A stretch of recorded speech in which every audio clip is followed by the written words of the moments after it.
Olá, queridos irmãos e amigos, aqui estamos uma vez mais ao vosso encontro para a recapitulação de mais uma lição, neste caso da lição número 4. O tempo passa, o tempo corre e nós vamos avançar um pouco mais no estudo destes temas no Evangelho de João, e o tema da nossa lição é precisamente aquilo que João relata sobre o testemunho que foi absolutamente imprescindível de algumas testemunhas que se referiram, portanto, a Jesus Cristo como sendo o Messias prometido, aquele que estava profetizado no Antigo Testamento e que haveria de vir. E essas testemunhas acabaram por se revelar absolutamente cruciais, portanto, no testemunho que deram acerca de Jesus. Pois bem, mais uma vez conto com a preciosa colaboração da minha querida esposa e dou-lhe as boas-vindas e vou-lhe pedir desta vez que seja ela a iniciar a nossa meditação com uma oração, tá bom? Muito bem. Querido Deus e nosso amado Pai, muito obrigada, Senhor, porque mais uma vez Tu nos dás esta oportunidade, esta bênção de podermos ir à Tua Palavra e refletir sobre ela, sobre os ensinamentos que Tu deixaste escritos para nós, para a nossa bênção e para a bênção também através de nós daqueles que estão à nossa volta. Senhor, pedimos que o mesmo Espírito que assistiu estes escritores no passado continua a ser o mesmo Espírito que nos assista no presente, Senhor. Amém, Senhor. Que percebamos a Tua Palavra, que compreendamos os Teus ensinamentos e que, acima de tudo, na Tua graça e no Teu poder, os apliquemos na nossa vida. Amém. Inspira-nos, Senhor, a mim e ao meu marido, que possamos ser vasos e instrumentos Teus e que juntos com todos os queridos que vão ouvir, escutar e estudar, possamos, Senhor, permitir que a Tua graça nos envolva e estejamos mais perto de Ti. Inspira-nos, Senhor, e abençoa-nos em nome de Jesus. Amém. Amém. Amém. Muito bem, então nesta lição nós temos então aqui o testemunho de testemunhas de Cristo, não é? Como sendo o Messias. Nós temos o testemunho de João Batista, que é aquele que vem referido na lição de domingo. Temos também o testemunho de dois discípulos de João, que eram André e o próprio João, que eram discípulos de João Batista e que depois, pelo próprio testemunho de João Batista, se tornaram discípulos de Jesus. Depois nós temos o testemunho de Filipe e Natanael, de dois irmãos que se tornaram também discípulos de Jesus. E finalmente temos o testemunho de um fariseu, alguém que era muito respeitado em Israel, nada menos do que Nicodemos. Pois bem, nós iremos então analisar quais foram os testemunhos que estas testemunhas deram, portanto, acerca de Jesus. E Milu, vou-te dar então a palavra para seres tu a começar. E não sei se queres dar alguma introdução, se queres já começar com o testemunho de João Batista, está à vontade. Eu faria uma introdução, sim. Saúdo todos aqueles que nos estão a escutar e a ver, que o Senhor nos inspire e nos abençoe uma semana mais. É interessante quando nós vamos ao dicionário e tentar perceber a definição da palavra testemunha, o que é uma testemunha, como é que o dicionário define esta palavra, e está lá escrito que testemunha é uma pessoa que presenciou ou ouviu algum facto ou um dito e que dele pode dar pormenores. Esta é a definição do dicionário. E é interessante que o facto do Senhor dar esta definição destas testemunhas, realmente foram pessoas que estiveram com Jesus, que viram as obras de Jesus, que ouviram a palavra de Jesus e estão prontas e preparadas em primeira pessoa para dar os pormenores daquilo que viram e daquilo que ouviram. E é interessante que o apóstolo João, mas agora na sua epístola de 1 de João, quando ele diz: o que nós temos visto e ouvido é isso que nós anunciamos a vós outros, ou seja, em 1 de João 1,3.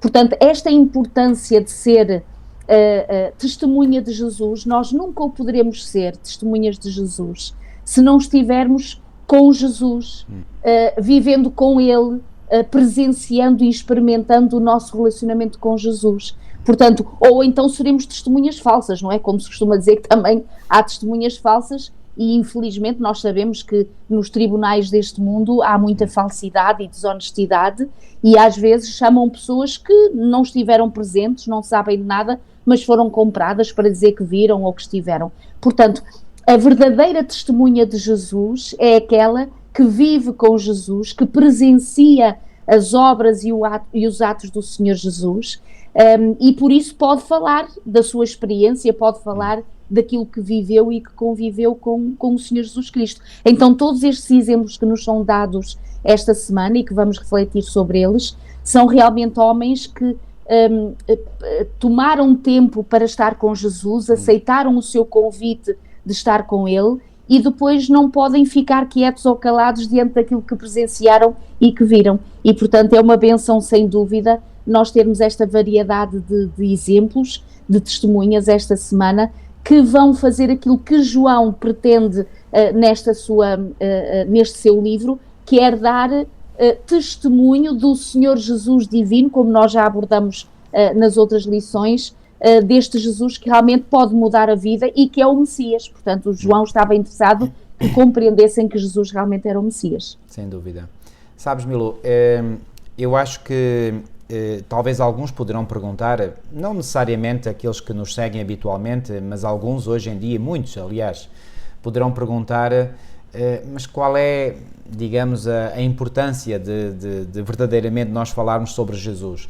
Sabem que no tempo de Jesus, ou seja, no tempo em que Jesus esteve nesta terra, nem todos o aceitaram como sendo o Messias prometido, não é? Houve muitos que rejeitaram, nós sabemos isso. Alguns, poucos, não foi a maioria, temos que dizer isso também, o aceitaram e aceitaram cabalmente, não é?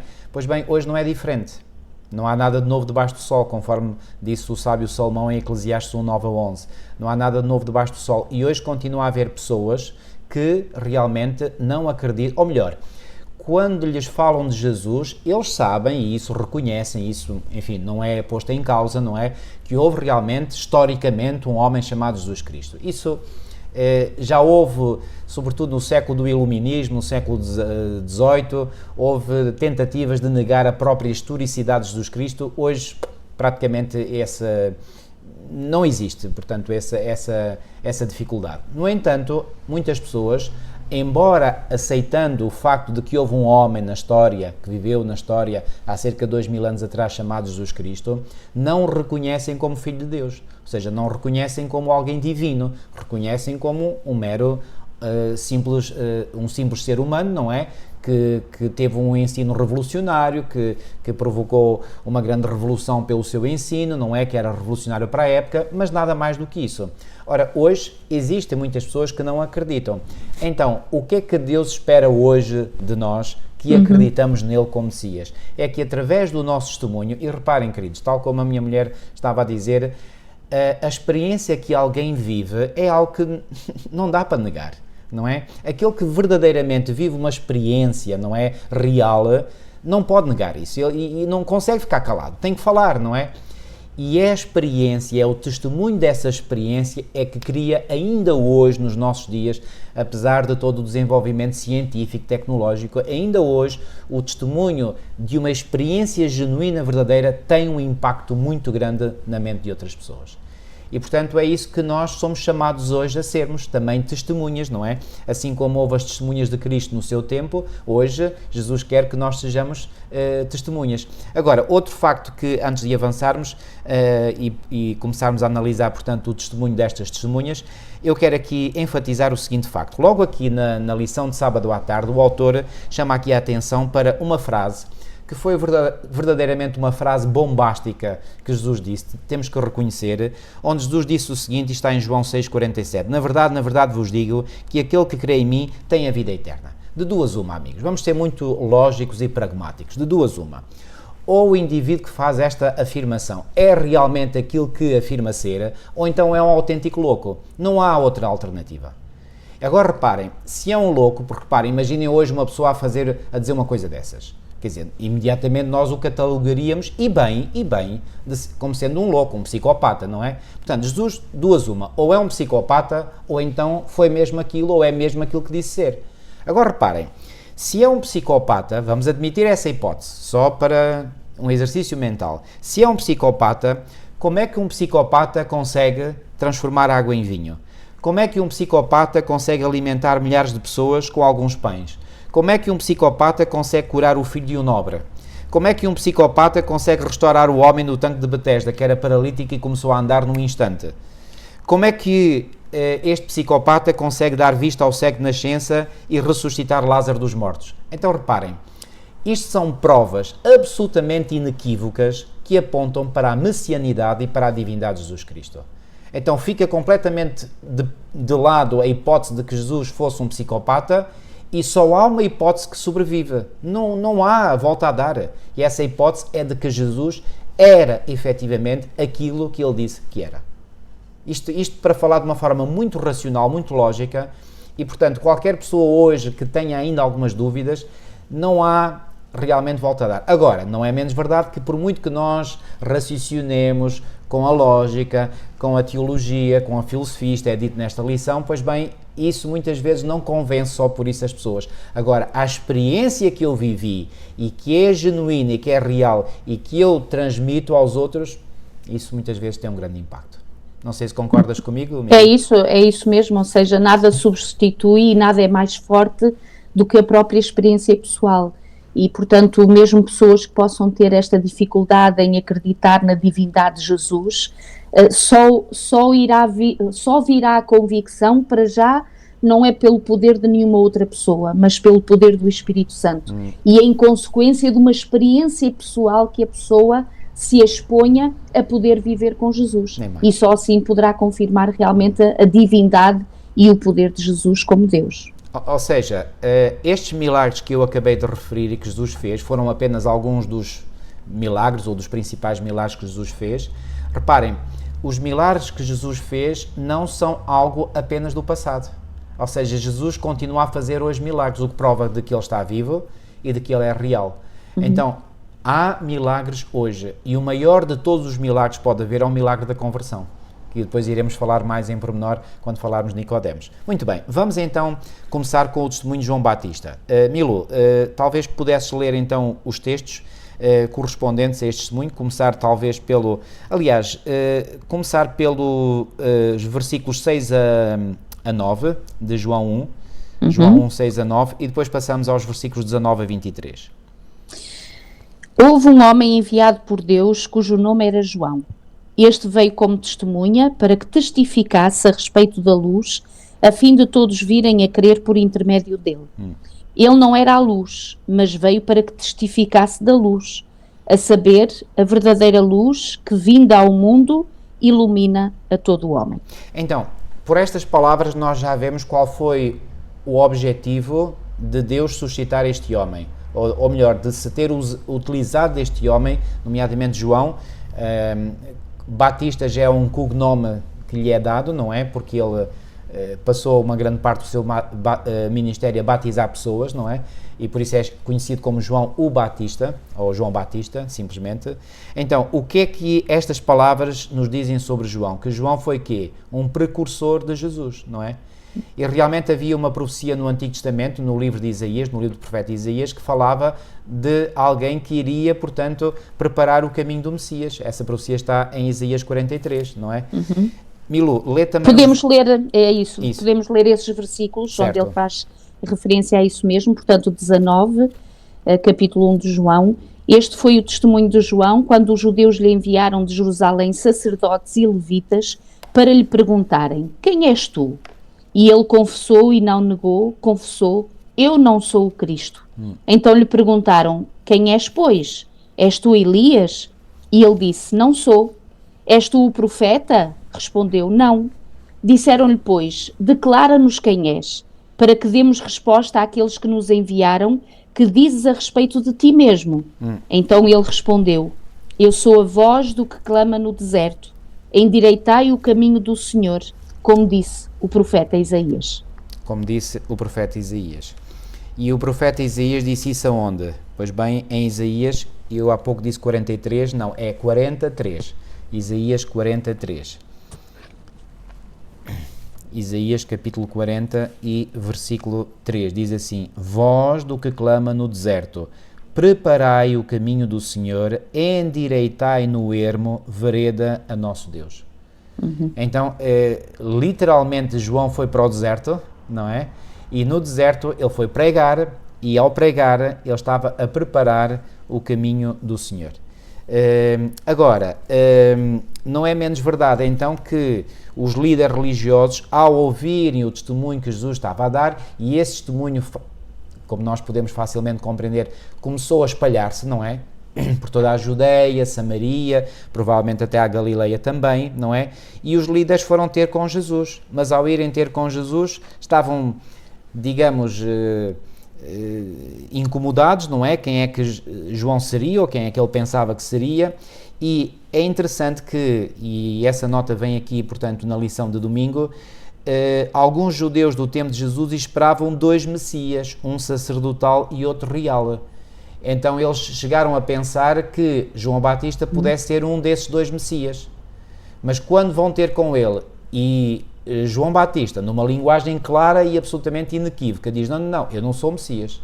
Então eles aí ficam, digamos, um pouco baralhados. Então se não és o Messias, quem és? Ok? És profeta? E curiosamente, Milo, deixa-me só aqui referir um pormenor, é no texto que já leste, mas eu vou ler novamente. No versículo 21 diz, e perguntar-lhe, então quê? És tu Elias? E disse, não sou. És tu profeta? E ele respondeu, não. Contudo, no versículo 25, diz assim, e perguntaram-lhe e disseram-lhe, por que batizas, pois, se tu não és o Cristo, nem Elias, nem o profeta? O profeta. Ok, então na pergunta que tinham feito anteriormente, és tu profeta, o que eles queriam perguntar não era se ele era apenas um profeta, entre muitos profetas, não, era se ele era o profeta. E esse o profeta, todos os judeus conheciam o texto de Deuteronômio 18:15, que apontava para o profeta de que Moisés tinha falado. E quem era esse profeta? Como é que ele era entendido? Era o Messias. Então, quando eles fazem a pergunta, és tu o profeta? A pergunta verdadeira que fizeram a João é, és tu o profeta? E ele disse, não sou. Não sou. Ok? Eu acho interessante, e quando estudava esta lição estava a perceber este detalhe de uma forma diferente, quando realmente ele é interpelado para que se identifique e para que diga quem é. João Batista, a ideia que nós fazemos dele e pela sua própria história, era alguém aparentemente duro, era alguém que tinha para já uma mensagem que interpelava e incomodava aqueles que o ouviam, porque ele chamava os homens ao arrependimento e, portanto, pedia, ou seja, fazia com que as pessoas se confrontassem com as suas próprias falhas, e isto é sempre muito incomodativo. E então fazemos a imagem e a ideia deste João Batista duro na sua vida de deserto, aquela pessoa que é carrancudo, que vem ali com uma mensagem dura e áspera. É verdade que a mensagem era poderosa, é verdade que a mensagem interpelava e realmente incomodava cada pessoa que ouvia a endireitar, no fundo, a sua vida, de acordo com a vontade de Deus, a arrepender-se nesse arrependimento que vem do Espírito. Mas é interessante que quando João Batista, ao responder a estas perguntas daqueles que tentam com que ele se identifique e diga quem é, quando ele vai aqui dizer, eu batizo com água, mas, aqui estou no versículo 26 e 27, eu batizo com água, mas no meio de vós está quem vós não conheceis, o qual vem após mim, do qual eu não sou digno de desatar-lhe as correias das sandálias. Reparem esta humildade. Isto demonstra o quê? Quando nós verdadeiramente somos seguidores de Jesus, poderemos ter e teremos com certeza uma mensagem poderosa, forte, da autoridade, porque a própria palavra que vem de Jesus tem esse poder, mas nós não seremos autoritários, ou seja, não cabe a nós forçar ou impor ou humilhar as pessoas com essa palavra. Se por um lado João Batista tinha uma mensagem muito poderosa de preparar o tal caminho, como dizia o profeta Isaías, para a vinda do Messias, então ao mesmo tempo João Batista demonstra uma humildade impressionante e extraordinária, quando ele diz que ele até poderia levantar os seus galões e dizer, olha, eu até sou importante porque eu estou aqui a fazer uma obra extraordinária, mas ele diz, nem sou digno de desatar-lhe as sandálias. E repara, marido, ele estava aqui a referir-se a uma função que era uma das mais humildes que existiam, que era as pessoas que estavam nas casas dos seus senhores quando eles chegavam da rua, desatar-lhe as sandálias, lavar os pés, não é? E para que eles pudessem entrar nos seus aposentos. E João Batista está a dizer, comparativamente, aquele que vós achais que eu sou, eu nem sou digno de desatar-lhe as sandálias. E eu acho isto impressionante, como Deus é capaz de nos dar este equilíbrio, esta bênção, esta inspiração, de se por um lado nós não deixamos de ser fiéis à palavra, proclamamos a palavra com poder, o poder do Espírito, mas ao mesmo tempo na nossa humanidade compreendemos o nosso lugar, e ele até chegou a dizer, o próprio João Batista, convém que ele cresça e que eu diminua. E repara, mais uma vez João aqui está, na graça do Senhor, a desempenhar o seu papel de forma excelente e inspirado pelo Espírito, com certeza, e a dar lugar, um lugar digno, não é? Àquele que era o Criador, àquele que era o próprio Deus, àquele que era Jesus. Sem dúvida, sem dúvida. Ou seja, aliás, isso faz-me lembrar, Milu, aquele texto do apóstolo, o que acabaste de dizer faz-me lembrar aquele texto do apóstolo Paulo em 2 de Coríntios, no capítulo 4, quando ele diz que nós temos este tesouro em vasos de barro, não é? 2 de Coríntios 4, 7, temos, porém, este tesouro. Qual tesouro? O tesouro do conhecimento de Deus. Mas em vasos de barro. Quem são esses vasos de barro? Somos nós. Ou seja, e depois ele diz, para que a excelência do poder seja Deus e não de nós. Exatamente. Isso. Portanto, João Batista, como verdadeiro servo de Cristo, como verdadeiro profeta de Deus, ele considerava-se nada comparado com Jesus Cristo. E esse deve ser o nosso posicionamento. Embora nós possamos ser transmissores, testemunhas desse enorme poder de Deus que está em nós, pois bem, toda a honra e toda a glória é para o Senhor, não é para nós. E ai daquele que procura, digamos, viver à sombra desse poder ou dessa glória que pertence unicamente a Deus. Não, esse obreiro desqualificar-se-á, ou essa obreira desqualificar-se-á, portanto, da missão que o Senhor lhe confiou. Devemos sempre conservar diante de nós a humildade de reconhecermos quem somos, e sem dúvida João Batista é um exemplo por excelência. E eu gostaria aliás, quero ainda só fazer aqui referência àquilo que João Batista ainda diz de Jesus no versículo 30, aqui do capítulo 1, quando ele diz, este é aquele do qual eu disse, após mim vem um varão que foi antes de mim. Que foi antes de mim. Ora, Jesus não tinha nascido antes de João Batista. João Batista nasceu 6 meses antes de Jesus. Então, João Batista era 6 meses mais velho do que Jesus. Então, como é que nós podemos entender ou compreender estas palavras de João quando diz que um varão que foi antes de mim? Porque já era primeiro do que eu. Então aqui João Batista claramente está a dar testemunho de que aceitava claramente a pré-existência de Jesus Cristo.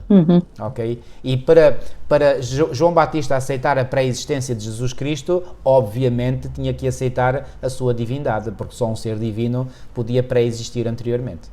Okay? E é interessante nesta lição, e achei este pormenor, por acaso nunca tinha lido sobre isto, mesmo no fim da lição de domingo, diz que no tempo das estradas esburacadas e cheias de pedras, os servos eram enviados por vezes à frente do rei para nivelar a superfície das estradas e eliminar as curvas apertadas, a fim de suavizar o caminho do rei. Ou seja, quando o profeta Isaías está a usar esta imagem que virá aquele que vai endireitar as veredas para a vinda do Messias, portanto para a vinda deste rei, João Batista é exatamente este o qual o profeta Isaías havia profetizado, e eu achei interessante que me recordei, quando nós vamos àquela parábola que está nos diferentes evangelhos, Mateus, Lucas e Marcos, que é a parábola do semeador, em que ele fala em que a semente é lançada, mas vai cair em 4 terrenos diferentes que simbolizam o coração das pessoas, uns que estão mais preparados, menos preparados, e um terreno que, se nós dividíssemos aquilo em 4, não é? Porque são 4 e 25% de cada terreno, nós acabaríamos por compreender uma mensagem que o Senhor está a dizer muito importante. Só 25% de 100%, que são o conjunto dos 4 terrenos que simbolizam o coração, é que estão preparados e prontos para receberem logo a semente.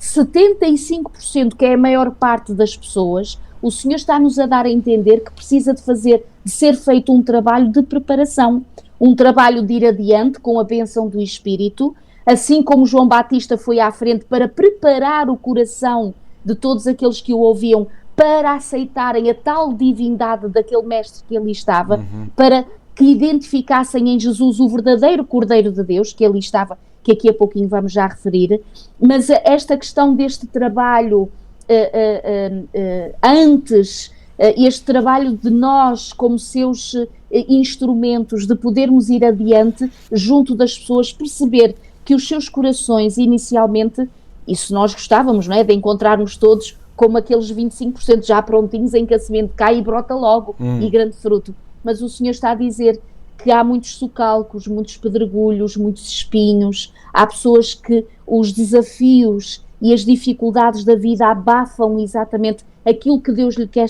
trazer, aquilo que Deus, no início até parece que vão e vencem tudo e todos, mas depois os trabalhos da vida, os pesares da vida, acabam por fazê-los desfalecer nesta caminhada.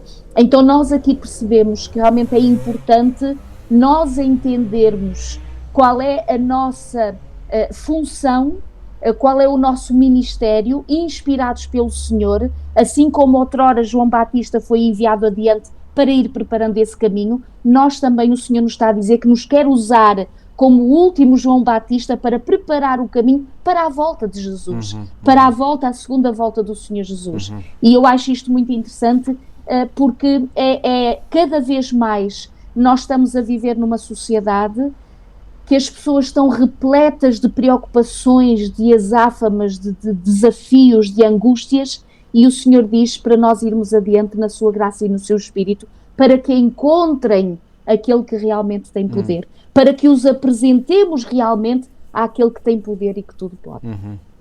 Aliás, aqui a lição de domingo termina com uma pergunta muito importante: de que forma devemos nós, adventistas do sétimo dia, desenvolver o mesmo tipo de ministério que João Batista realizou? E quais são os paralelos? Bom, o paralelo é muito simples, é que assim como João Batista preparou o caminho para o Messias, para a primeira vinda do Messias, nós hoje somos chamados a preparar o caminho para a segunda vinda do Messias. Okay? João Batista, primeira vinda, nós hoje, segunda vinda. E o que é que João Batista fez? Ele realmente aplanou, ele endireitou o caminho, não é? E o que é que nós devemos fazer hoje? Exatamente o mesmo tipo de trabalho. Então João Batista deve servir como uma inspiração para nós, na sua forma de ter trabalhado, na sua humildade, não é? Portanto, nós devemos preparar o caminho no coração das pessoas para finalmente eles terem um encontro com Jesus. Isso é o importante. E quando esse encontro com Jesus começa a desenvolver-se, nós aí passamos a retirar-nos de cena. Convém que ele cresça e que eu diminua, não é? Portanto, todos aqueles que trabalham no sentido de conquistar almas para o Senhor, e todos nós devíamos sentir esse peso de responsabilidade em cima de nós, devemos ter a sabedoria e o discernimento para saber quando é que chega o momento de nós começarmos a diminuir, para que Jesus possa crescer na vida dessas pessoas a quem damos testemunho. Muito bem, Milu, podemos avançar e vamos para a lição de segunda. Pois bem, nós sabemos que um dos grandes problemas que João Batista enfrentou, e ele sabia isso muito bem, é que a nação hebraica estava à procura e estava à espera de um Messias, sim, mas um Messias que a libertasse não da verdadeira libertação que o verdadeiro Messias queria operar, que era a libertação da escravidão do pecado, mas eles queriam um Messias que os libertasse da escravidão de Roma, portanto, do domínio, que era um domínio cruel, é verdade, portanto, isso não há dúvidas quanto a isso, era uma autêntica ditadura, não é? E, portanto, eles sentiam-se mal, não é? Ao viverem sob esse jugo romano. Então, eles olhavam para um Messias que estava profetizado no Antigo Testamento como esse Messias que haveria de libertá-los do jugo romano. E agora há aqui todo um trabalho que é preciso ser feito para mostrar-lhes que essa concepção que eles têm é uma concepção totalmente errónea. E isso não é um trabalho fácil. E quando nós lidamos com mentes humanas, nós sabemos que muitas vezes há conceitos erróneos que estão de tal forma arraigados na mente das pessoas e estão arraigados por tradições religiosas, familiares, culturais, etc., que não é nada fácil a pessoa ver-se livre desses conceitos erróneos.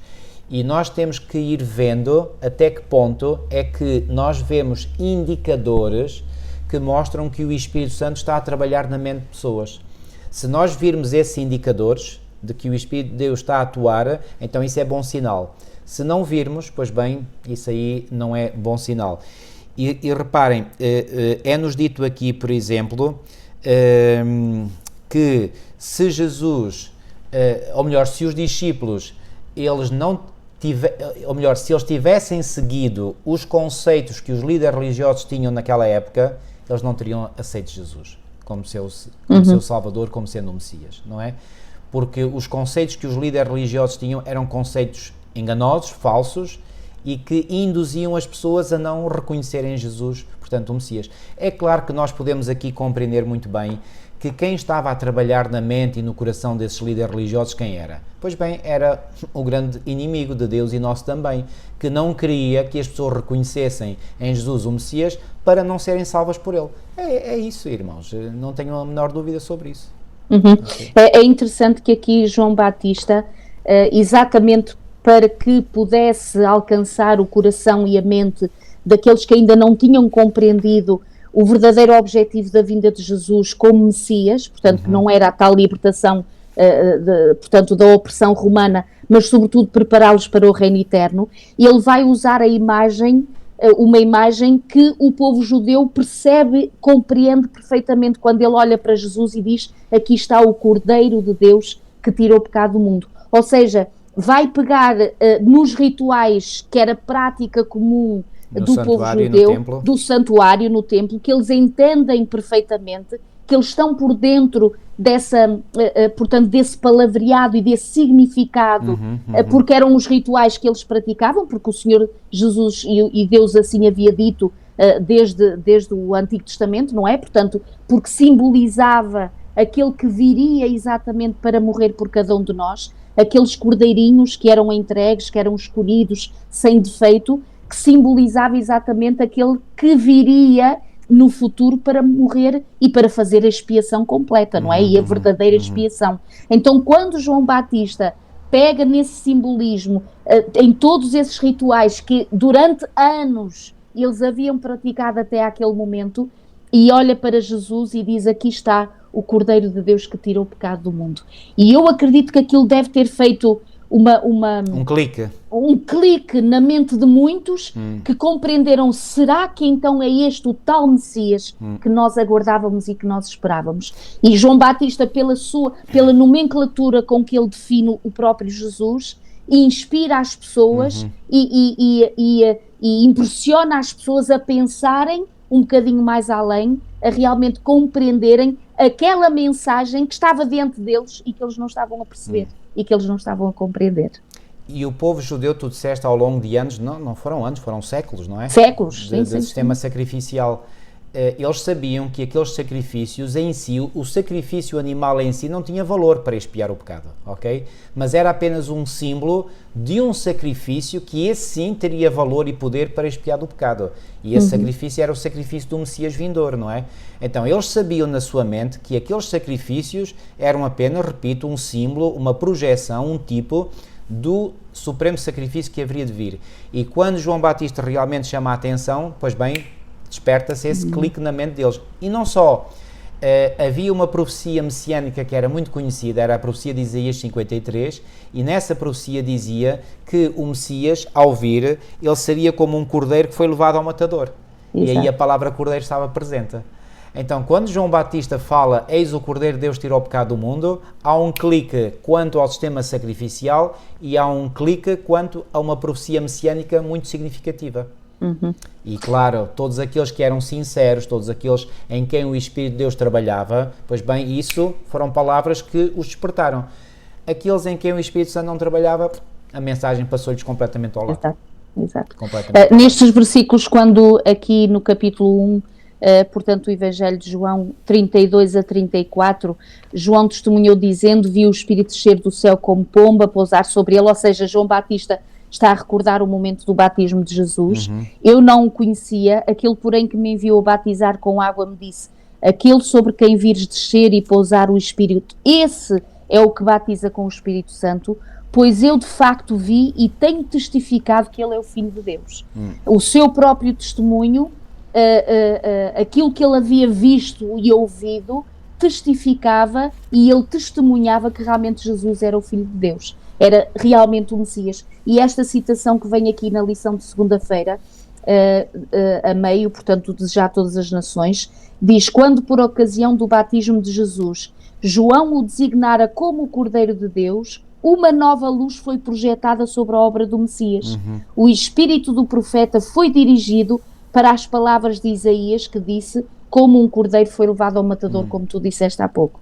Ou seja, todos os acontecimentos e as oportunidades que João Batista estava a perceber, inspirado por Deus, e ele usou através da palavra, através do seu testemunho, para que realmente o holofote e o foco pudesse incidir sobre aquele que ali estava, entre eles, que havia estado naquela água, havia sido batizado, eles tinham ouvido a voz que vinha do céu, a pomba que havia descido, e João Batista estava ali a testificar daquilo que ele tinha ouvido, que realmente o Senhor Jesus era o Messias que eles aguardavam. Muito bem. Ok, podemos então avançar e agora vamos falar dos dois discípulos de João. João aqui não fala dele próprio e aqui, digamos, o que nós podemos compreender é que provavelmente João não fala explicitamente dele próprio por alguma reserva, não é? Para não estar a expor ou para não dar talvez a entender que estava a querer elogiar-se, não é? Mas estes dois discípulos de João, portanto, são André e são o próprio João. E quando falamos aqui de João, atenção, não é o João Batista, mas sim João, aquele que foi o discípulo de Jesus, o autor do Evangelho de João, o autor das 3 epístolas de João que estão no final do Novo Testamento e o autor do livro do Apocalipse, ok? O que é que nós podemos dizer destes dois discípulos de João? Mas talvez fosse bom nós irmos ao relato que está em João 1, 35 a 39, e eu posso ler. João 1, 35 a 39 diz assim: no dia seguinte João estava outra vez ali e 2 dos seus discípulos, claro, este João aqui mencionado é João Batista, e 2 dos seus discípulos, de João Batista, e vendo passar a Jesus disse: eis aqui o Cordeiro de Deus. Cá está, portanto, a menção de João Batista. E isto foi, digamos, captado pelos discípulos, ou seja, os discípulos já tinham ouvido João ensinar acerca do Messias vindouro. E os 2 discípulos ouviram-no dizer isto e seguiram a Jesus. Porquê é que eles seguiram a Jesus? Pela força do testemunho de João Batista. Já agora, mais uma vez enfatizar, o nosso testemunho, queridos, tem muito impacto. Muitas vezes as pessoas, elas são despertadas para as coisas espirituais, não tanto por lerem, não tanto por ouvirem testemunhos de pessoas que não conhecem, mas sobretudo por ouvirem testemunhos de pessoas que elas conhecem. Pessoas que são amigas, pessoas em quem elas têm alguma confiança. Quando alguém de confiança lhes diz algo, pois bem, isso tem muito mais impacto do que qualquer outra coisa. Reparem como é que, digamos, a igreja cristã nasceu. Nasceu com Cristo e com os seus discípulos, e estes discípulos agregaram-se a Jesus através de testemunho, de testemunhos orais, não é? Verbais, ok? Então diz aqui o versículo 38, e Jesus voltando-se e vendo que eles o seguiam, disse-lhes: que buscais? Até parece que Jesus estava a dizer: mas porquê que vocês me estão a seguir? Não é? E eles disseram: Rabi, que traduzido quer dizer mestre. E aqui Rabi mostra que os discípulos já o reconheciam como sendo um mestre. Rabi, portanto, como diz aqui, quer dizer mestre. E eles fazem-lhe uma pergunta: onde moras? Milu, queres desenvolver esta porquê que eles perguntaram onde moras? Eu acho que isto é interessante porque denota o desejo que estes discípulos tinham de conviver com Jesus, isso, de se relacionarem com Jesus, e nada é tão íntimo e tão pessoal quanto a casa onde nós moramos e onde temos a nossa própria família, não é? E quando estes discípulos perguntam a Jesus: onde é que tu moras, onde é que tu assistes? Era o desejo que eles tinham de conviver com Jesus, de estarem à parte com o Senhor Jesus. E quando ele diz no versículo 39, respondeu-lhes: vinde e vede. Então foram, pois, e viram onde Jesus estava a morar e ficaram com ele aquele dia, sendo mais ou menos a hora 10ª. E eu imagino que isto deve ter sido estas horas que eles devem ter passado com Jesus. Ou seja, a confirmação no dia-a-dia, no relacionamento, de que verdadeiramente aquilo que João Batista havia dito era verdade. E eles agora estavam a constatar pessoalmente, eles mesmos, que aquele que o havia convidado, no fundo, atendendo à pergunta que eles lhe fizeram para ir à sua casa, era verdadeiramente o Filho de Deus, era o Messias. E se nós hoje, penso assim, se nós hoje já ficamos tão maravilhados ao realmente perceber na palavra de Deus e pela palavra de Deus, as palavras de Jesus já nos tocam tanto, eu imagino o que seria estar pessoalmente com Jesus, ali a ver os seus olhos, a perceber o timbre da sua voz, o brilho do seu olhar, o interesse que ele tinha na salvação, e quão feliz deve ter estado Jesus ao perceber que aqueles 2 discípulos estavam realmente a querer segui-lo. Mas eu estou convencido que quando eles fazem a pergunta onde moras, eles não estavam apenas movidos pela curiosidade de saber onde é que ele morava. Com certeza. Não, o que eles queriam dizer era, senhor, já agora a gente gostava de ir morar contigo, não é? Claro, seguir-te, estar contigo. E Jesus apenas diz, vinde e vede. Ok, pronto, então é como se Jesus dissesse, ok, vocês querem? Pronto, vinde, não há problema nenhum. E reparem, quando nós fazemos um convite para alguém vir à nossa casa, reparem, a pessoa que recebe o convite, como é que ela se sente? Sente-se honrada, não é? Se nós estendemos o convite para que alguém venha à nossa casa, pois bem, isso é uma prova de que a pessoa que nos faz o convite tem confiança em nós, porque nós não vamos convidar para a nossa casa alguém de que não confiamos, estão a ver? Então aqui estabelece logo uma relação de confiança entre Jesus e estes 2 discípulos, que acabam por ser os 2 primeiros discípulos que Jesus vai ter, não é? E eles ficam certamente maravilhados e chegam à casa de Jesus à hora 10ª, quase, ainda não era, hora 10ª. Hora 10ª é por volta das nossas 16 horas de hoje. Ou seja, ainda tiveram o resto da tarde e todo o serão, certamente, para conversarem muito com Jesus. O que é que eles terão conversado? Bom, não sabemos, não ficou registado, mas certamente que foi muito inspirador para os discípulos terem passado tempo com Jesus, assim como foi certamente para Maria, quando ela se sentou aos pés de Jesus, ouvia Jesus a falar. A multidão, quando ouvia Jesus a falar, eles nem davam pelo tempo passar, quer dizer, eles ficavam tão absorvidos, eles ficavam tão animados, tão entusiasmados, que o tempo não... Repare, o que é que acontece connosco hoje quando nós ouvimos alguém falar da palavra de Deus de uma forma, digamos, erudita, de uma forma profunda? Nós ficamos, eu falo por mim, nós ficamos boquiabertos, ficamos colados, não é? E ficamos como esponjas, não é, a ouvir. E eu posso imaginar, aliás, tenho a certeza absoluta, foi o que aconteceu na vida destes discípulos. Eles ficaram boquiabertos porque eles nunca tinham ouvido ninguém falar com aquele poder, com aquela autoridade, com aquela sabedoria. Não havia, simplesmente não havia. E, portanto, aí eu creio que o coração deles ficou logo, digamos, rendido a Jesus, ficaram apaixonados por Jesus porque, enfim, não havia outra maneira de reagir. Eu acho interessante que uma das particularidades da liderança de João Batista, e que nós vemos aqui muito bem nestes versículos, quando o próprio João Batista dá a entender a estes discípulos, e portanto Jesus vai a passar, ele diz, olha, eis aqui o Cordeiro de Deus, e como tu leste no versículo 37, os 2 discípulos, ouvindo dizer isto, seguiram a Jesus e deixaram-no. O verdadeiro discípulo de Jesus e o verdadeiro testemunho de Jesus que Deus nos convida a dar, nunca fará com que as pessoas fiquem dependentes de nós. E isto é um grande ensinamento que nós entendemos aqui.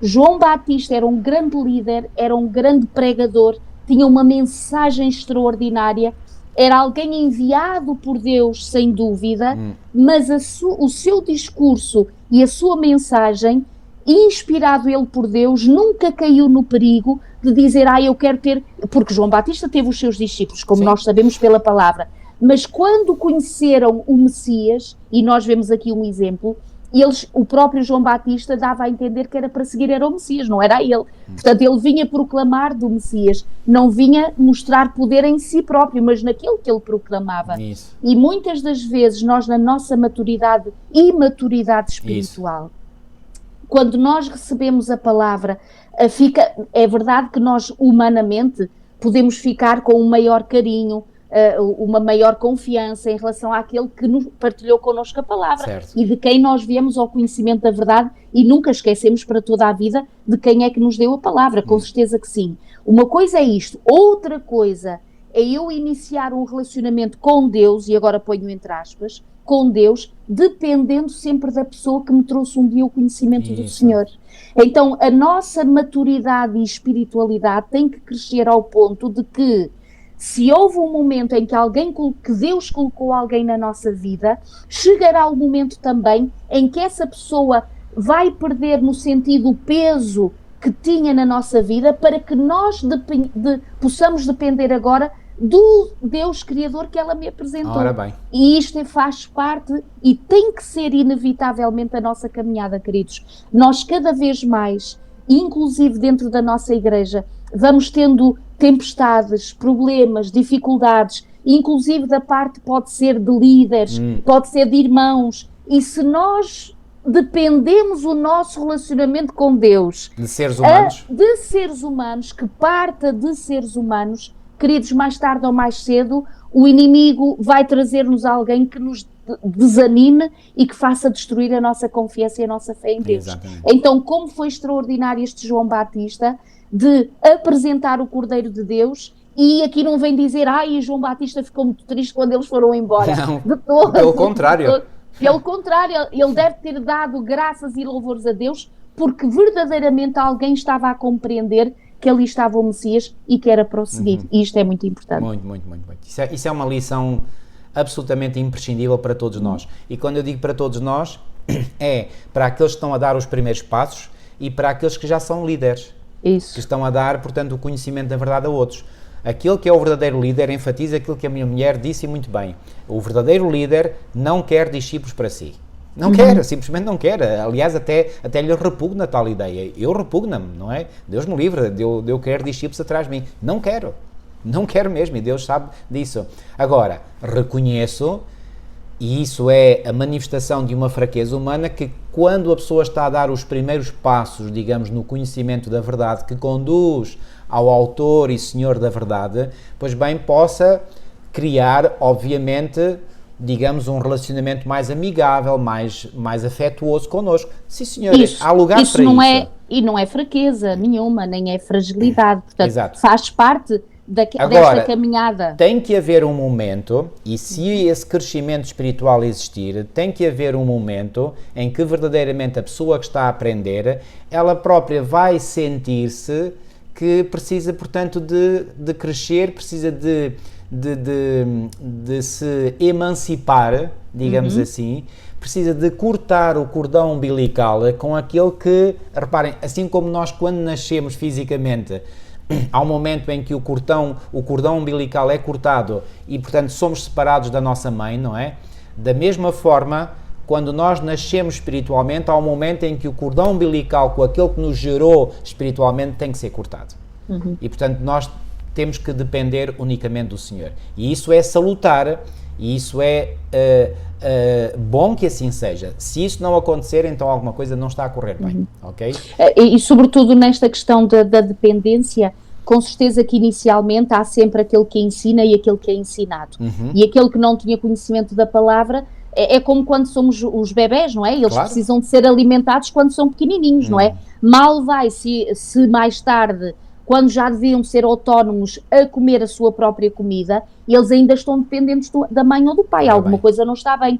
Então, poder ensinar tanto aquele que lidera como é liderado, até o momento em que a própria pessoa por si só já não dependa daquele que o ensinou a palavra, mas ele naturalmente busca a palavra, busca alimentar-se diariamente dessa palavra e não está à espera que o amigo ou que o pastor ou que o conhecido lhe diga, olha, agora lê isto, agora lê aquilo, agora faz a oração. Não, tem que haver naturalmente um crescimento. E sabem, amigos, qual é a maior emancipação? É aquela pessoa que estava dependendo do instrutor, agora passar a ser ela própria o instrutor de outros. Isso. Essa é que é a super emancipação.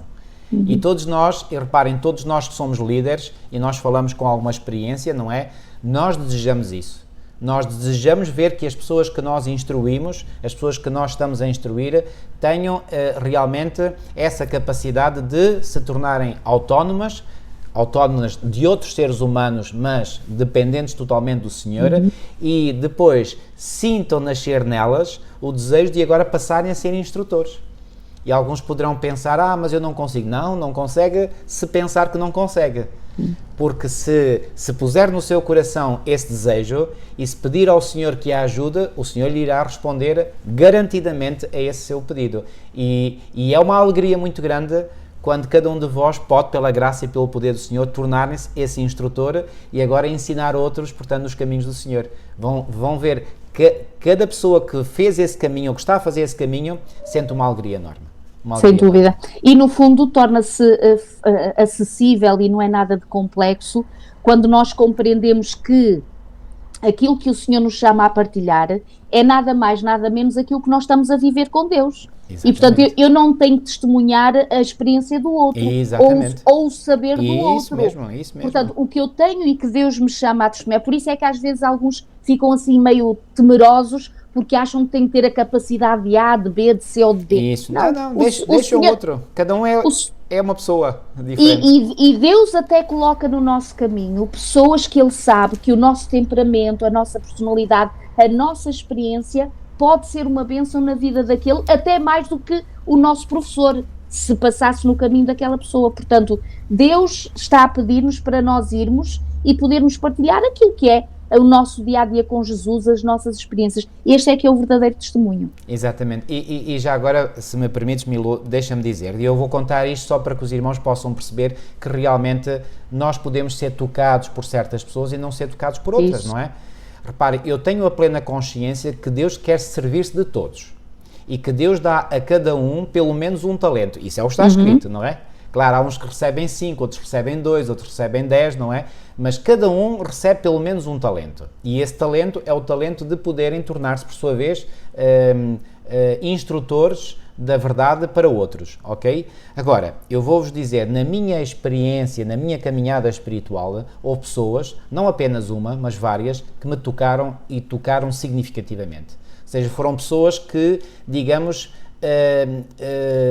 fizeram vários cliques na mente, que eu absorvia, eu ficava encantado a ouvir essas pessoas a falar, a explanar a palavra de Deus, e poderia mencionar aqui várias pessoas, não vou mencionar porque não quero estar aqui a fazer publicidade às pessoas em si, porque eu sei que essas pessoas também eram humildes o suficiente para querer que as pessoas sigam o Senhor Jesus Cristo e não a elas, ok? Mas foram pessoas que me tocaram.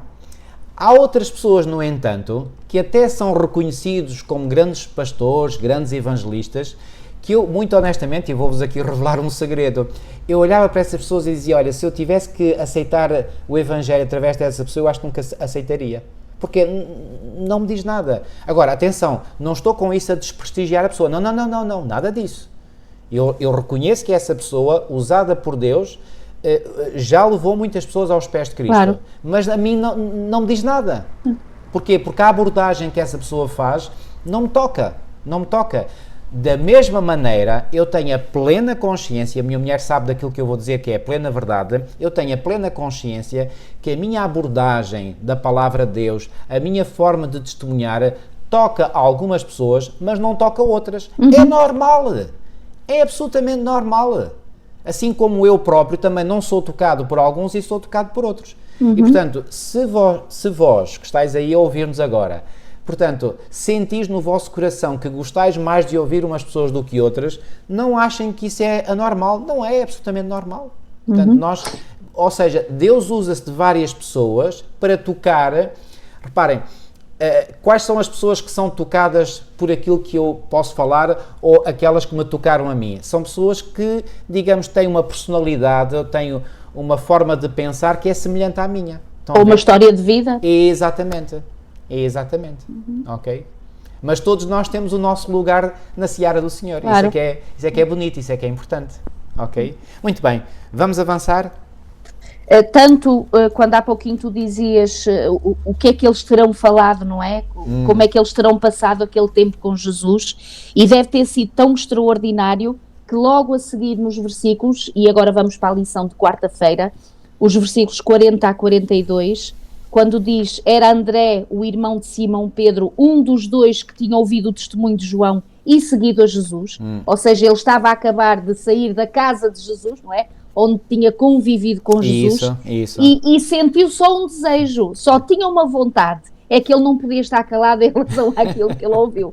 Portanto, isto sai pelos poros, não é? A gente, quando tem uma coisa muito importante para dizer e para partilhar, ninguém nos consegue calar, e a gente não vê a hora de poder partilhar com alguém. Exatamente. Então André sai da casa de Jesus, e aqui diz o versículo 41, ele achou primeiro o seu próprio irmão, Simão, a quem disse, achamos o Messias, que quer dizer Cristo. Levou-o a Jesus e olhando Jesus para ele, disse-lhe: tu és Simão, o filho de João, mas tu serás chamado agora Cefas, que quer dizer Pedro. Eu posso imaginar, eu não sei se Pedro pensou disso, desculpa interromper-te. Sim, sim. Eu não sei, mas se calhar é isso que ias dizer, mas eu já estou a interromper.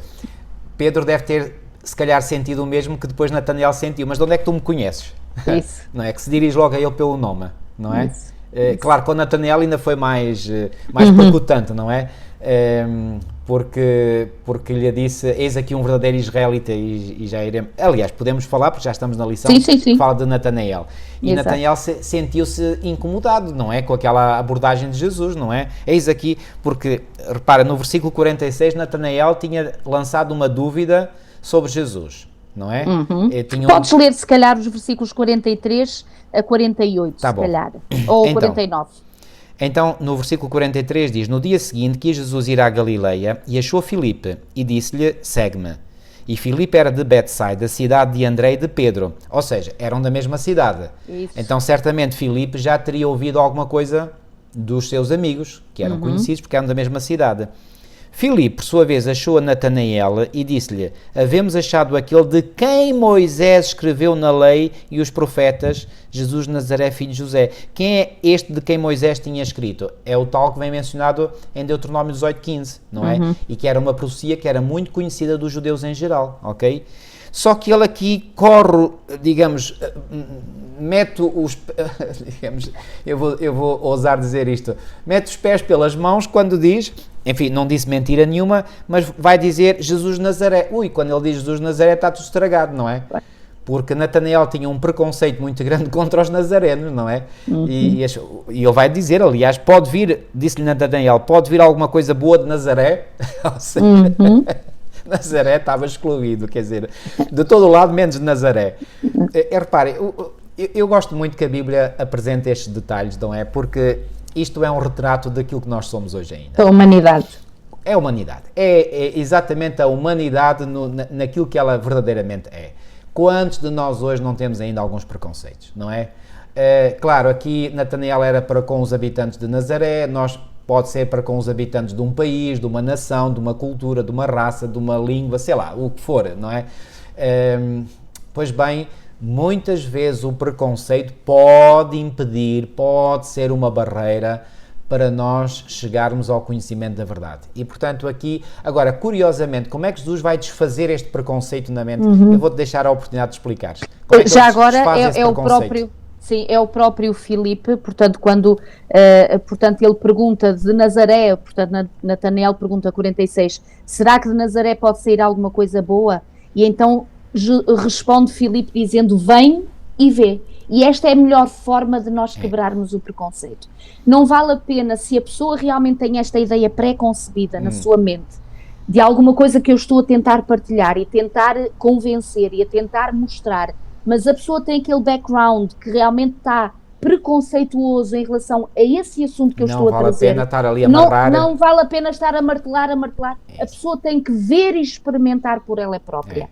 Reparem, mesmo esta questão, vou dar só um exemplo. Quando às vezes fala do Espírito de Profecia, dos livros de Ellen White, Isso. e Estava alguns a pensar queridos, exatamente nisso. Pronto, e alguns queridos muitas das vezes põem em causa se realmente aquilo se vale a pena, se é correto, se não é correto. Só há uma forma de perceber se realmente aquela mulher foi ou não inspirada por Deus. É experimentar.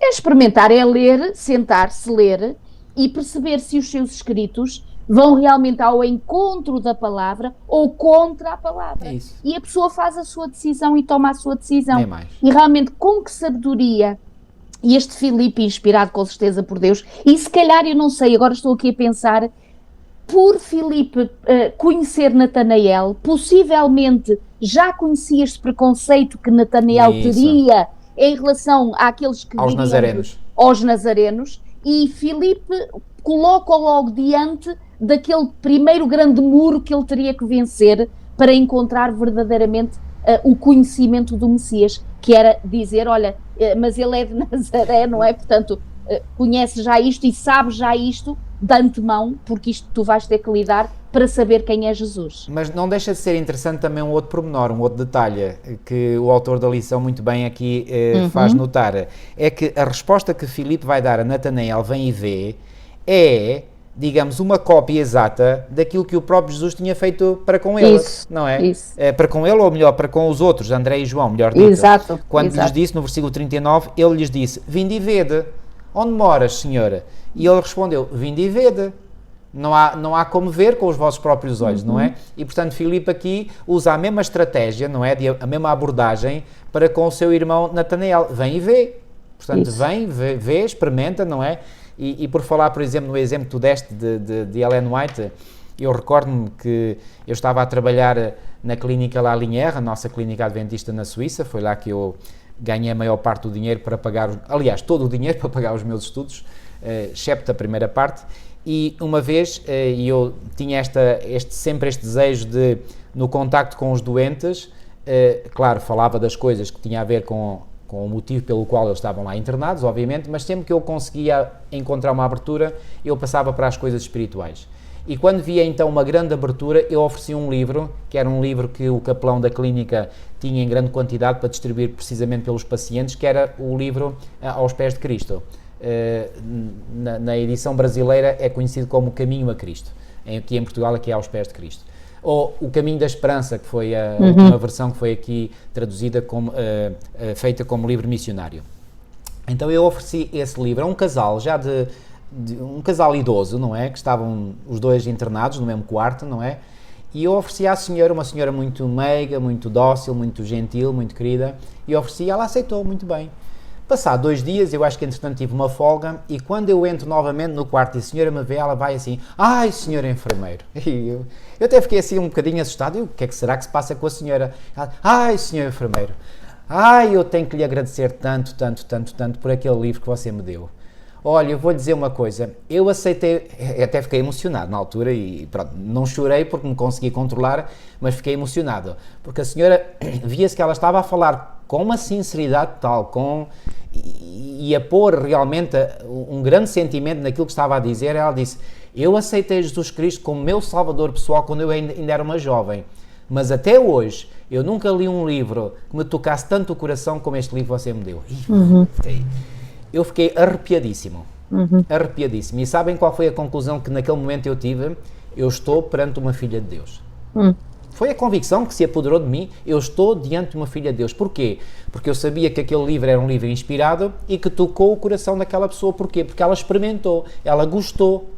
Ela, ao ler aquele livro, ela disse, desde que eu aceitei Jesus, e ela já era uma senhora dos seus 80 e tal anos, e ela disse, desde que eu aceitei Jesus como meu salvador pessoal, quando eu ainda era uma jovem, eu nunca li algo que me tocasse tanto o coração como este livro. Uau!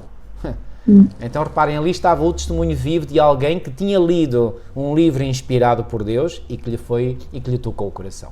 Sem dúvida. Okay. É interessante que se por um lado nós ficarmos surpresos com esta transparência de Natanael, não é menos interessante a resposta que o próprio Jesus lhe dá, ou comenta, por exemplo, quando aqui Jesus viu Natanael no versículo 47, Jesus viu Natanael aproximar-se e disse a seu respeito, eis aqui um verdadeiro israelita em quem não há dolo. E nós dizemos assim, então, mas o senhor não ouviu o que ele disse lá atrás. Pois.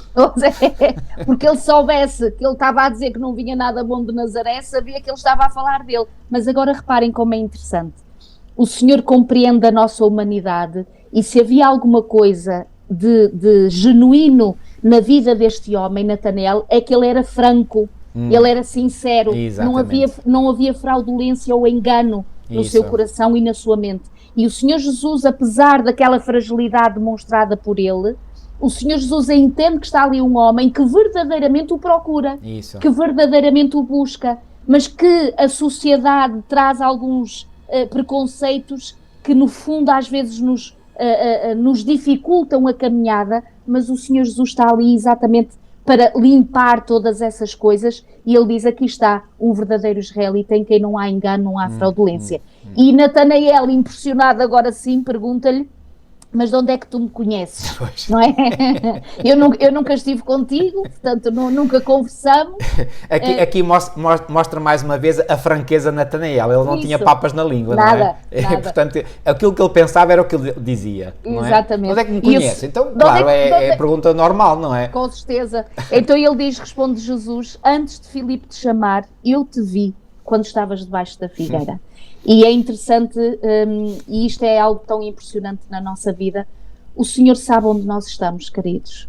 O Senhor sabe onde é que, mesmo nas nossas lutas espirituais, o Senhor sabe onde nós estamos. O Senhor vigia sobre a nossa vida, o Senhor cuida sobre cada um de nós. E quando o Senhor nos dá esta oportunidade de irmos até Ele, mesmo que vamos com os nossos preconceitos, como foi este querido, mas não deixe-o de ir porque o seu amigo lhe disse, olha, eu não te sei dizer mais nada, mas vem e vê. Experimenta. Eu já não te sei o que é de dizer, eu já te dei o meu testemunho, eu disse-te que para mim este é o Messias, mas se ainda tens algum problema, faz tu a tua experiência, vive tu a tua experiência. E Natanael, quando menos pensava aquele por quem ele se dirigia, porque ele estava-se a dirigir a Deus, para que realmente ele percebesse se a pregação de João Batista era verdadeira, se realmente aquele que ele dizia ser o Cordeiro de Deus, se realmente era ou não, estava em oração sincera, e o Senhor Jesus, que tudo sabe e tudo vê, aqui demonstra a sua divindade, claro, não é? Porque aí estava ele como Cordeiro de Deus entre os homens, mas era um ser divino, a dizer, quando ali estavas, ainda ele não te tinha trazido o teu amigo e eu já estava a ver-te. E eu já sabia a tua ambição e o teu desejo. Ellen White, ela esclarece um bocadinho mais esta resposta que Jesus dá e ajuda-nos a compreender que esta figueira que Jesus mencionou era um local, era o local preferencial de Natanael para se encontrar com Deus, para orar. E a última vez que Natanael se tinha dirigido a essa figueira para orar era para ter pedido que o Senhor lhe mostrasse quem era verdadeiramente o Messias. E quando Jesus diz, eu vi-te na figueira, aquilo foi, digamos, como um tiro certeiro no coração de Natanael. E ele aí rendeu-se completamente. E aliás, não é por acaso que ele dá logo esta resposta. 49. Portanto, no versículo 49, Natanael respondeu e disse, Rabi, tu és o Filho de Deus, tu és o Rei de Israel. Pronto. Era a prova que ele tinha pedido ao Senhor debaixo da figueira e agora o próprio Senhor lhe diz, eu vi-te debaixo da figueira. Como é que este homem me viu se eu estava lá na figueira e não vi ninguém à minha volta? Então ele aí percebeu que, não, este homem... Ele não apenas me viu debaixo da figueira, mas sabe o que é que eu pedi lá debaixo da figueira. Então este homem só pode ser o Messias verdadeiro. Não há... Portanto, ele ficou convencido. E reparem, amigos, isto emociona-me e emociona porquê? Porque Jesus sabe exatamente como ir ao encontro das nossas necessidades mais profundas, das nossas dúvidas. Pode haver, às vezes, entulho de preconceitos em cima da nossa mente, mas o Senhor sabe que por muitas vezes debaixo desse entulho está um coração sincero e genuíno que o busca. E o Senhor sabe como ir lá resgatar aquele coração. Foi aquilo que ele fez com Natanael. E é aquilo que ele hoje continua a fazer com almas sinceras, que até podem assim na aparência ser rudes, como manifestando dúvidas, inquietações, preconceitos, como foi o caso de Natanael, mas mesmo assim o Senhor, parem, o Senhor até podia ter ficado ofendido com aquilo que Natanael disse, não é? Pode vir alguma coisa boa de Nazaré, mas aquilo não afetou nada a Jesus, nada. Aliás, Jesus não tinha nada a ver com os nazarenos, não é? Ele era completamente à parte, não é? E, portanto, Jesus vai vencer o mal, digamos assim, com o bem, não é? E é isso que nós temos que fazer, mesmo que às vezes nós sejamos bombardeados com preconceitos de outras pessoas, se conseguirmos ver que muitas vezes por trás de um preconceito ou de uma pessoa preconceituosa pode estar um coração talvez sincero, um coração que está na busca da verdade, que quer conhecer a verdade. Eu já muitas vezes detetei pessoas, por exemplo, que andam de religião em religião, andam de igreja em igreja. Porquê que andam? Porque andam na busca da verdade. E andaram em muitas igrejas e nenhuma dessas igrejas os satisfez. Até que finalmente encontram algo que os satisfaz profundamente, que é a palavra de Deus. Não é uma igreja que satisfaz, é a verdade revelada na palavra de Deus e que pode ser, e eu acredito que é a verdade oficial de uma igreja e particularmente desta igreja dos nossos dias, a Igreja Adventista do Sétimo Dia, que eu acredito ser, pela profecia bíblica, a igreja remanescente do Senhor. Mas é a verdade em si, quando ela é aceita, quando ela é interiorizada, quando ela é compreendida, que, digamos, faz o clique na mente das pessoas e muitas vezes faz as pessoas se renderem finalmente totalmente à verdade. Antes de passarmos para o exemplo de Nicodemos também e para terminarmos, eu gostava só de ler aqui no Desejar Todas as Nações sobre este pormenor de Natanael e a forma como ele é abordado e descobre o Senhor Jesus, na página 114 e 115, portanto eu estou neste livro do Desejado, que é da publicadora Servir, o Desejado de Todas as Nações, que diz assim: se Natanael tivesse confiado na direção dos rabis, nunca teria encontrado Jesus. E isto é impressionante.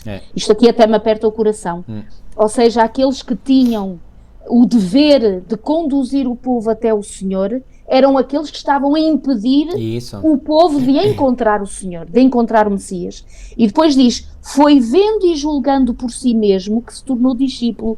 Também acontece assim no caso de muitos hoje em dia, a quem o preconceito impede de aceitar o bem. Quão diferente seria o resultado se viessem e vissem. E depois diz assim: enquanto os homens confiarem na direção da autoridade humana, ninguém chegará a um conhecimento salvador da verdade. Como Natanael, nós necessitamos de estudar por nós mesmos a palavra de Deus e orar pela iluminação do Espírito Santo. Aquele que viu Natanael debaixo da figueira, ver-nos-á no lugar secreto da oração. Há anjos no mundo da luz ao pé daqueles que humildemente procuram um guia divino. Amém. Uau, que coisa maravilhosa. E realmente, sobretudo, quando cada vez mais nós entendemos que desafios e grandes angústias virão, e problemas e conflitos, inclusive pode ser até daqueles que deveriam estar-nos a conduzir no caminho. E podem nos impedir, como um acontecimento, queridos, ninguém é perfeito. E se nós temos o nosso coração em homens, em mulheres, em vez de termos o coração do Senhor Jesus, então mais tarde ou mais cedo o inimigo pode usar alguém para nos desanimar na caminhada. Então, assim como Natanael foi visto e a sua necessidade foi entendida pelo Salvador naquela altura, hoje em dia também as nossas necessidades, aquilo que nós mais precisamos para ultrapassarmos os desafios e as dificuldades, Deus conhece, Deus sabe, Deus tudo vê, tudo ouve, e o Senhor atenderá com certeza.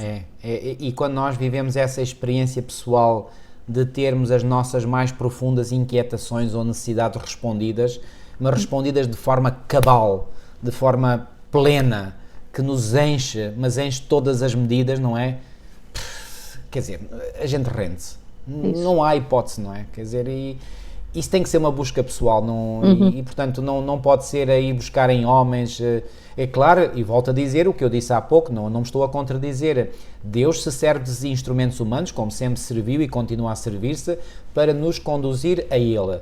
Mas são apenas instrumentos que depois nós, de termos esse impacto, depois evoluímos por nós próprios ou fazemos a nossa própria caminhada. Mas é a palavra que é pronunciada por pessoas, mas que é a palavra de Deus, é essa palavra que nos toca. Isso. E quando nós fazemos a nossa própria busca e investigação, isso é que tem realmente um valor que nada nem ninguém nos pode furtar. Isso é ponto assente. Ok, vamos para Nicodemos. Este fariseu era fariseu, ou seja, era alguém importante, alguém bem visto na sociedade. E isto mostra uma coisa muito importante. Jesus não apenas sabe lidar com as pessoas simples e humildes da sociedade, ele também sabe lidar mesmo com os grandes, entre aspas, não é? Enfim, nós é que, humanamente falando, fazemos estas distinções, Deus não as faz, não é? Deus apenas faz uma distinção, é quem está receptivo à sua palavra e quem não está. É a única distinção que o Senhor faz. O resto, todas as distinções que nós humanos fazemos, para ele valem zero, ok? O que é que aconteceu com Nicodemos então, Milu? Não vamos ler todo o capítulo 3, que é certamente um capítulo bem conhecido de todos nós. Vamos apenas chamar a atenção para alguns pontos aqui e ali. Mas Nicodemos, certamente ele começou a ouvir falar de Jesus, não é? E ele chega ao momento e diz, não, eu tenho que ver, eu tenho que investigar por mim próprio, não é? Claro que ele vai... Ele se calhar começou a vigiar Jesus para ver quais eram os hábitos de Jesus e viu que à noite Jesus ia para um determinado sítio.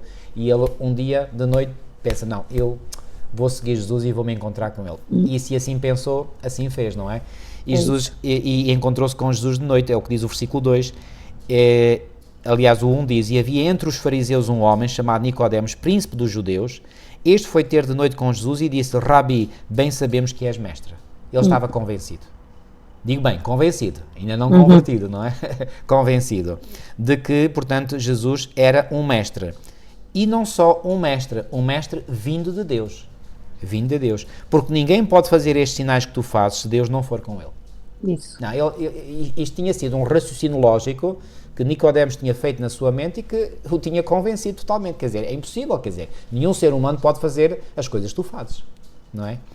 E agora, Jesus respondeu e disse-lhe, na verdade te digo que aquele que não nascer de novo não pode ver o reino de Deus. Isto não tem nada a ver com aquilo que eu disse. Quer dizer, é daquelas respostas que a gente diria humanamente falando, mas o que é que tem alhos a ver com bugalhos? Bom, alhos e bugalhos até têm a mesma terminação, ainda tem alguma coisa em comum. Mas aqui é que esta resposta de Jesus não tem nada, mas nada a ver com aquilo que Nicodemos lhe disse. No entanto, isto mostra a imensa sabedoria de Jesus. Jesus não está aqui com rodeios, ele vai direto ao ponto, porque Jesus sabia exatamente o que é que este homem necessitava. E o que este homem necessitava era que nascer de novo. Isso. Ele estava convencido, sim, Jesus sabia disso muito bem, não é? Bastou as palavras de Nicodemos para Jesus ter apercebido disso. Mas Jesus agora quer que ele passe a um outro nível. E queridos, fiquem com esta ideia em mente. Nós podemos estar convencidos de muita coisa. Nós podemos estar convencidos da verdade. Mas, se nós não passamos ao nível seguinte, ao nível superior, que é de estarmos convertidos por essa mesma verdade que já nos convenceu, não nos adianta de nada. Ok? Não é, Milo? Aqui, sem dúvida, é interessante que ainda resistindo um pouquinho àquilo que era a sua própria necessidade, porque aqui Jesus, ao dar essa resposta, como tu disseste e muito bem, que parece que não tem nada a ver com a abordagem que Nicodemos lhe faz, mas Jesus sabia qual era a sua necessidade, e a necessidade deste homem era realmente ter um reset na sua mente, como se costuma dizer, para perceber as coisas que ele já desconfiava, mas que era como tu dizias, estava convencido, mas ainda não tinha, essa verdade ainda não tinha mudado o seu coração. Podia ter mudado intelectualmente, ele percebeu algumas coisas, certo, mas o nascer de dentro, ou seja, o renascer para uma nova vida, era isso que o Senhor o estava a convidar. E inicialmente ele ainda resiste mais um bocadinho quando ele diz, Senhor, mas se calhar posso eu ir a entrar no ventre da minha mãe e voltar a nascer, e o Senhor Jesus entende perfeitamente que ele está ali a tentar ver se ou seja, é mais uma resistência que ele naquele momento está a fazer. E quando o Senhor Jesus diz aqui, em verdade, versículo 5, te digo, quem não nascer da água e do Espírito não pode entrar no reino de Deus, porque o que é nascido da carne é carne e o que é nascido do Espírito é Espírito. E por isso voltamos ao mesmo, marido, quando dizemos, e já temos dito ao longo destas semanas, nós podemos ter o maior bem da melhor informação e mensagem e evangelho que temos, a boa nova da salvação em Cristo Jesus. Mas se não for o Espírito a revelar às pessoas, nunca entenderão essa mensagem. E por isso é que muitos há que nós até tentamos, e se calhar algum querido que nos escuta hoje diz, mas eu falo, mas eu digo aos meus filhos, aos meus familiares, aos meus amigos, não aceitam, não querem, resistem. E o que é isto? No fundo é que ainda não se deixaram impressionar pelo Espírito de Deus. Então, se o Espírito de Deus não tem essa oportunidade de se revelar, de se fazer presente... E não tem essa oportunidade porquê? Porque as pessoas não deixam. Resiste, a pessoa resiste. E nós sabemos que o Espírito Santo quer trazer. Exatamente. E tudo isto, repara, quando Nicodemos aborda Jesus, diz, se não foras de Deus, tu não poderias fazer estas coisas que estás a fazer. Nicodemos já estava a observar Jesus há muito tempo. Já estava a observar as suas obras. Mas há muitos que, por preconceito também, e Nicodemos era a tal questão, se ainda sabem e imaginam que eu estou aqui a falar com este, e sobretudo do meu clã, não é? Que eram os fariseus, o que é que eu vou passar? Então é melhor ir de noite, mas há qualquer coisa que me incomoda aqui que mesmo assim eu quero saber. E graças a Deus o Espírito venceu, não é? Porque nós sabemos que Nicodemos foi um daqueles entre os fariseus, e houveram outros, que acabaram por ser impressionados, aliás, com a mensagem do Messias. E tem esse versículo, não é? Que diz... No capítulo 7 do Evangelho de João, não é? Diz aqui nos versículos 50 e 51, Nicodemos, que era um deles, o que de noite fora ter com Jesus, aqui esclarece João, disse-lhes, porventura condena a nossa lei um homem sem primeiro ouvir e ter conhecimento do que faz? E bastou isto, porque reparem, o Sinédrio já estava reunido para punir Jesus. E Jesus Exato. ainda não tinha chegado a sua hora, como ele disse várias vezes, ainda não é chegada a minha hora. Não tivesse sido aqui a intervenção de Nicodemos e o desfecho talvez, não teria sido porque o Senhor estaria no controle de todas as coisas, não é? Mas aqui Deus se serviu deste homem, Nicodemos, para atrasar o mal que os líderes religiosos queriam fazer sobre Jesus. E agora repara o que diz os versículos 52 e 53. Responderam eles e disseram: és tu também da Galileia? Examina e verás que da Galileia nenhum profeta surgiu. Olha, outros preconceituosos também, não é? Exato. Os próprios líderes. E depois diz o versículo 53, e cada um foi para a sua casa, ou seja, a reunião terminou por ali. O argumento que Nicodemos apresentou perante os outros colegas seus do Sinédrio foi tão pesado, foi tão forte, que eles ficaram incomodados, não é? Reagiram daquela maneira, mas depois acabou ali a reunião. E foi cada um para a sua casa. Ou seja, o propósito pelo qual eles tinham reunido foi abortado. E Jesus pôde prosseguir o seu ministério. Então, Nicodemos já estava aqui a trabalhar para Cristo, sim ou não? Claro que sim. E depois, no momento da morte, o que é que aconteceu no momento da morte? Isso. Ok? Não sei se era este o texto que querias ver. Portanto, no momento da morte, Nicodemos vai... ser um daqueles que vai providenciar para que Jesus seja sepultado condignamente. Okay? Então mostra que ele aí já está a posicionar de forma mais ousada, mais aberta, não é? Porque aí não é em segredo que ele faz isso. Exato. Não é? Já é algo que se torna público, não é? Mas ele já não tem, não se incomoda, não é? Exato. E reparem, até Nicodemos podia estar, ou podemos pensar que ele estava numa situação mais desfavorável, porque o líder tinha sido morto, ou seja, parece que a sua causa estava terminada, encerrada, e é quando ele se expõe mais. Exato. Porquê? Porque ele está mais do que convencido, não é, de que Jesus é realmente o Messias que deveria vir. Portanto, eu acho muito interessante aqui na lição de quinta-feira, logo a seguir à segunda pergunta, diz: Jesus conhece o coração de cada pessoa. A sua resposta a Nicodemos pode parecer abrupta, mas ele vai direto ao assunto. Claro. E agora repara o que diz: embora os judeus acreditassem que os gentios precisavam de se converter, muitos não entendiam que também eles, o povo escolhido, precisava de uma experiência de conversão. Ora nem mais. E este é o tal orgulho de filhos de Abraão, não é? E que Deus nos guarde disso. Amém. Porque independentemente da função que nós ocupamos, e até pode ser uma função de liderança, e nós acharmos que nós já sabemos tudo e que a conversão está ali mais do que segura, que Deus nos guarde de cair. Amém. Amém. Porque o Senhor aqui está a dizer que aqueles que têm conhecimento da palavra, que têm mais luz que sobre eles desceu, para serem essas lâmpadas, não é? Esse sal da terra que o Senhor nos manda e nos envia a ser.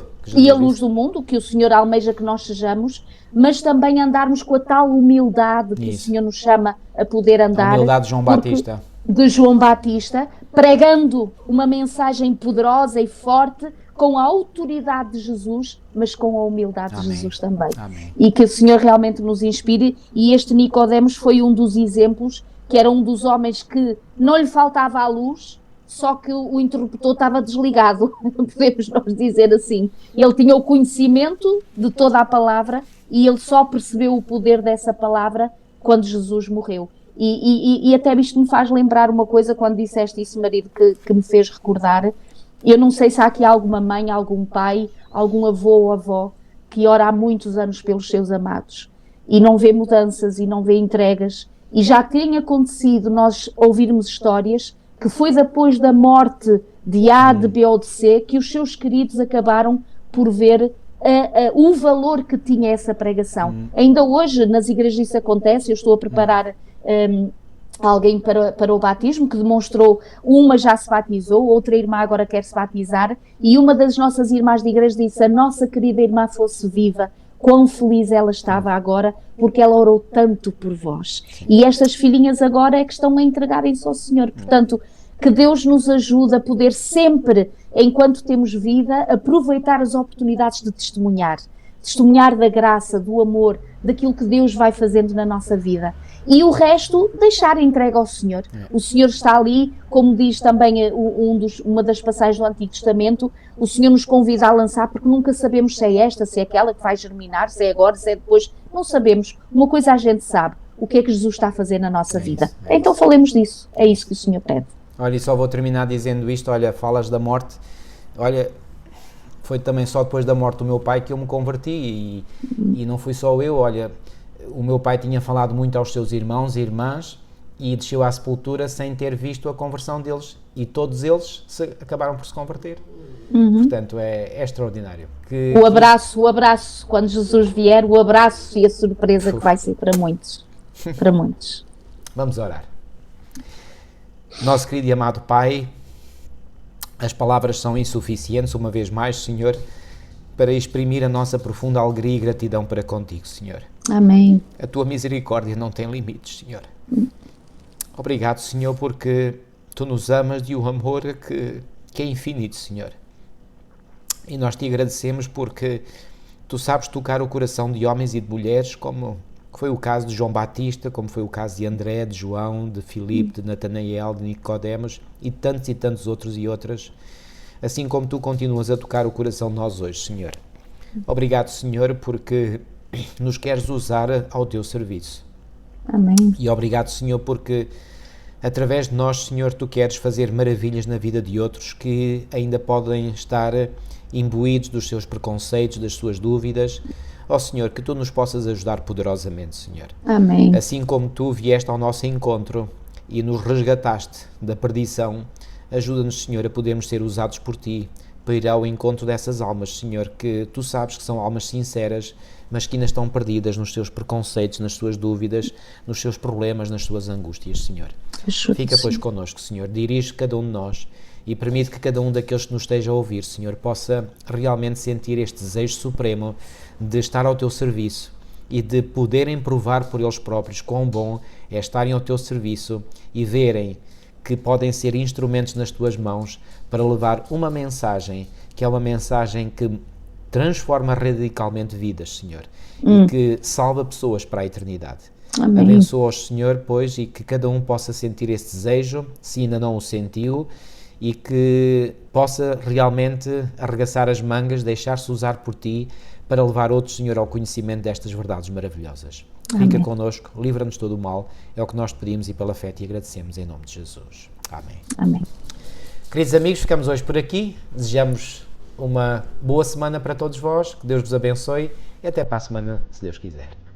Até para a semana.